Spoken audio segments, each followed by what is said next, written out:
The first shipments of Pfizer's COVID-19 vaccine are being rolled out, with the first Americans expected to receive the jab within days. The U.S. Food and Drug Administration authorized its emergency use following a sustained campaign from the White House to do so.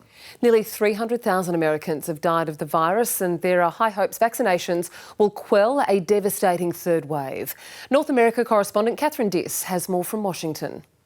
Well, I think the overwhelming response is relief because this is really being seen as the beginning of the end of the pandemic here. It's really the only tool left in the box to try and bring things under control here. And as you mentioned, a lot of healthcare professionals and the White House itself believes that this may well be the only thing to stop that deadly third wave of this virus. But what it won't do is stop all those infections happening between now and when the vast majority of the public do manage to get vaccinated, because we have to remember that this first wave of vaccinations is only going to be implemented on a small percentage of the population, but largely focus on those frontline healthcare workers and also those residents and staff within long-term healthcare facilities. But broadly speaking, I think that on both sides of the political aisle today, they're all breathing a sigh of relief that finally there is some sort of light at the end of the tunnel to being able to bring the situation under control here. Donald Trump has tweeted this morning saying that this is the beginning of the fight.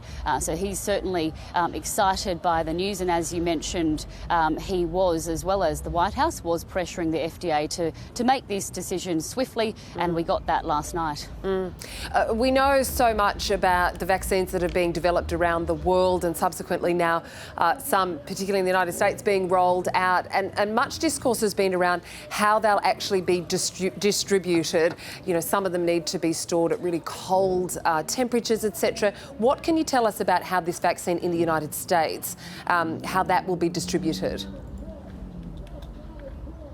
Well, look, it's probably safe to say that America faces the largest logistical challenge out of any nation to being able to distribute this vaccine to its vast population. But what we do know is that this vaccine, Pfizer's in particular, is coming from Brussels and the United Kingdom. We spent some time at a cargo facility at the Dulles Airport, which is just on the outskirts of the capital, earlier this week, where we saw some of the planes coming in from Brussels, which will start to carry that Pfizer vaccine in coming days.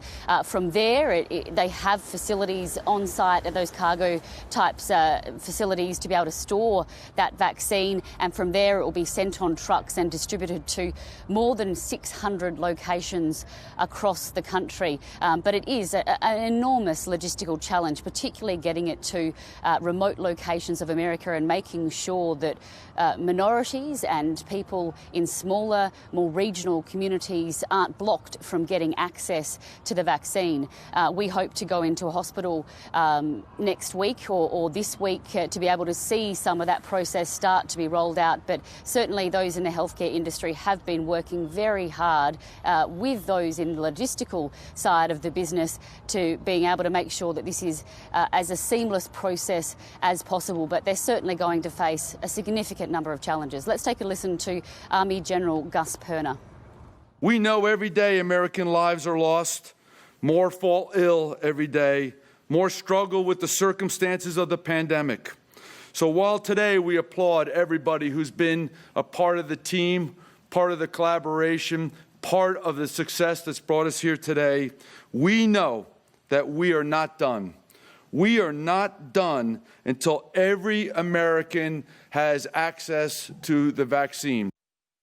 Now, Kathryn, you mentioned that President Trump had tweeted. He's also been holding a rally where you are in DC today. Yes, he has been. His supporters have been. We've walked from the Supreme Court to the Capitol to the National Monument, where thousands of his supporters have gathered here today to march on Washington to show their support for the president.